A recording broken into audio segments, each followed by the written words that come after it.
안녕하세요. KP행연구소의 김태훈입니다. 네, 오늘은 제가 중개인 입장에서 조회수를 좀 많이 올릴 수 있을 만한 기사가 막 나오고 있어서 그것 좀 다뤄보고자 영상을 켜게 되었습니다. 워낙 흠집이 없으신 분인데 유재석 씨가 이번에 강남에 200억 가까이 되는 돈을 지불하고 투자를 하셨다고 해서 기사가 현재 어제 오늘 해서 엄청 많이 나고 있거든요. 그래서 어떤 물건을 사셨는지에 대해서 좀 얘기 좀 나눠보고자 합니다. 사실 평소에는 이 부동산 투자에 대해서 관심이 아예 없다고 하셨던 우리 유느님께서 강남 건물을 사셨다. 그것도 현금으로 200억 가까이를 샀다라는 기사를 듣고 저는 어떤 건물을 샀는지가 좀 궁금하긴 했거든요. 네, 그것도 좀 차차 얘기 나눠보고요. 추가로 이제 조세호 씨나 예능에서 제가 봤을 때는 조세호 씨나 다른 예능 할 때 그 동료분들이 가끔 이제 유재석 씨에게 그런 장난을 치더라고요. 뭐 1조 부자라고 장난스럽게 얘기를 많이 하는데 현금 200억 정도로 투자하신 걸로 봐서는 뭐 1조까지는 아니더라도 엄청난 재력은 있으신 게 분명하다라는 생각이 들긴 듭니다. 그럼에도 뭐 사실 연예인 걱정이 세상에서 가장 쓸데없다고는 하는데 걱정까지는 아니더라도 저는 이 중개인의 시점에서 관점에서 그리고 투자자의 관점에서 정말로 잘 샀는지 어떻게 왜 샀는지에 대해서 한번 천천히 살펴보는 것도 괜찮다고 생각을 하거든요. 워낙 지금 매스컴에서는 잘 샀다라고 얘기는 하는데 정말로 잘 산 건지에 대해서 좀 얘기 나눠보고자 합니다. 우선은 어디에 사셨냐면요, 강남의 학동역 인근에 매입을 하셨고요. 지금 유재석 씨가 소속해 있는 소속사 안테나 회사가 여기 뒤에 있고 이 필지하고 요 두 필지를 사가지고 새로 신축할 거라는 예상이 되는 부지를 사셨어요. 네, 지금 이 부지 같은 경우에는 현재 나대지 상태고요. 그래서 도보로 한 30초 만에 안테나 회사에 갈 수 있는 그런 입지의 건물을 사셨습니다. 이 앞에 필지는 90.3평이고요. 116억에 매입을 하셨고 뒤에 빌라 같은 경우에는 83.2평, 82억에 매입하셨어요. 그래서 총 198억에 매입을 하셨고요. 평당 가격으로 본다고 하면은 앞에는 1억 2,800 정도 되고 뒤에 게 한 9,800 정도에서 총 평균 내본다고 하면은 1억 1,400 정도를 내고 매입을 하셨습니다. 이 사실 6월 9일 날 매입을 하셨고 12월 1일 날 잔금을 치셨는데 같은 날 6월 9일 날 안테나 주식 30억어치도 매입을 하셨더라고요. 이런 것들을 비춰봤을 때 유재석 씨도 이제는 엔터 회사나 엔터 이 사업에 대해서 조금 더 진지하게 후배들 양성이나 사업에 대해서 좀 더 생각을 하는 게 아닌가라는 생각이 좀 들기는 합니다. 우선은 입지적으로 제가 좀 한번 살펴볼게요. 여기는 이제 학동역하고 강남구청역이 있고 위쪽으로 올라가면 이제 신사동이고 이쪽까지는 이렇게는 논현동이거든요. 논현동에서 학동역 상권을 본다고 하면은 여기는 어떤 임차인들이 가장 많이 있고 어떤 회사들이 많은지에 대해서 좀 한번 살펴볼 필요가 있거든요. 이쪽 밑에 쪽 라인 같은 경우에는 자재 회사나 인테리어 회사 뭐 이런 것들이 굉장히 많습니다. 보신다고 하면은 뭐 이렇게 철물점이나 타일 뭐 이런 회사들이 굉장히 많은 동네거든요.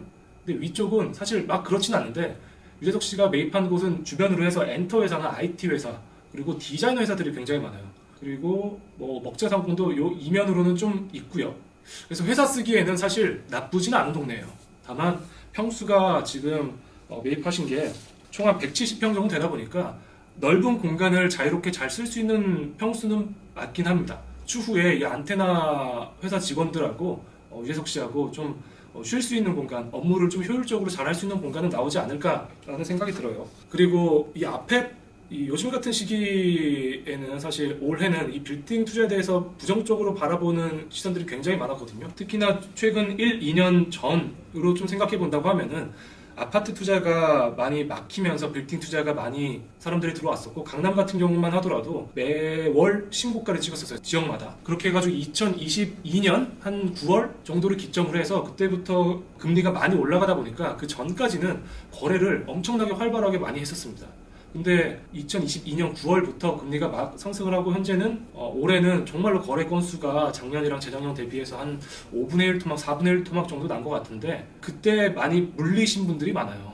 현재는 사실 어떤 느낌이냐면 제 생각에는 고수들 간의 UFC 링 안에서 싸움을 하는 듯한 느낌이거든요. 특히 강남 부동산 시장에 대해서는 이게 어떤 말이냐면은 현재는 처음 투자하시는 분들이 굉장히 적습니다. 한두 번이라도 거래를 해보시고 재미를 보셨던 분들이 매입하고 매각하고 하는 분위기인데 1, 2년 전에 매입하셔가지고 이렇게 건물을 나대지 상태로 만들고 새로 신축하려고 하셨던 분들이 많이 꼬이게 됐어요. 이게 어떤 말이냐 하면은 나대지 상태다 보니까 건물을 매입했을 때 여기를 매입했을 때 월세가 안 나오게 되거든요. 근데 이 건물 같은 경우에는 대출을 많이 받은 걸로는 저도 알고 있고, 자기가 생각하는 것대로 그림이 흘러가지가 않고 계속 이자를 내야 되는 상황이다 보니까 굉장히 이 소유자분은 힘드셨을 거예요. 그래서 저는 이분은 유재석 씨가 매입함으로 인해서 되게 은총을 받았다고 생각하거든요. 되게 많이 힘드셨을 텐데 어쨌든 유재석 씨가 매입을 하셔가지고 숨통이 좀 튀신 분이 아닌가라는 생각이 듭니다. 그리고 뒤에 분도 사실 이것도 저도 물건이 나와 있는지도 몰랐거든요. 근데 이 건물 같은 경우는 제 생각에는 안테나 이 건물을 사주셨던 부동산에서 이 소유자를 찾아가가지고 어쨌든 주택이다 보니까 좀 사정을 한 게 아닌가 싶어요. 유재석 씨가 매입을 하니까 괜찮은 가격이면은 좀 매각을 하시는 게 어떠냐. 그리고 현재 시장에서는 주택 상태로 매입하실 분이 거의 없거든요. 개인으로 사신다 그러면 우선은 대출도 거의 안 나오고, 이 90몇억 이런 돈을 현금으로 투자하실 분이 거의 없거든요. 사실 현재 시장에서는. 또 유재석 씨라는 타이틀과 현금으로 다 매입을 하신다고 하니까 제 생각에는 그래서 이 소유자분도 매각을 하지 않았나 싶어요.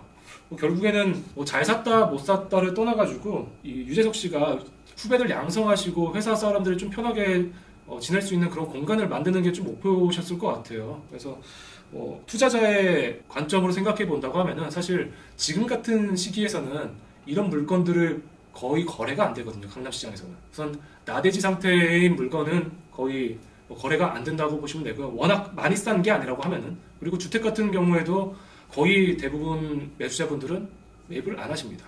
그렇기 때문에 이 투자의 관점을 바라봤을 때는 잘 샀다고는 못하지만은 목적에 맞게 사셨다 했으면은 크게 제가 말할 건 없을 것 같아요. 그래서 저는 이번 투자 사례로 인해서 매스컴에도 많이 나오고 어쨌든 얘기가 많이 나오고 있다 보니까 이 계기로 강남 이 빌딩 시장이나 부동산 시장에 좀 살짝 훈풍이 불어올 만한 그런 매개체로 작용을 했으면 좋겠다라는 게 제 바람이긴 해요. 어쨌든 유재석 씨가 매입을 했다고 하니까 저도 사실 기분이 좋고요. 네, 조금 더 나은 그런 투자 사례나 그런 것들이 좀 많이 나왔으면 하는 게 제 바람입니다.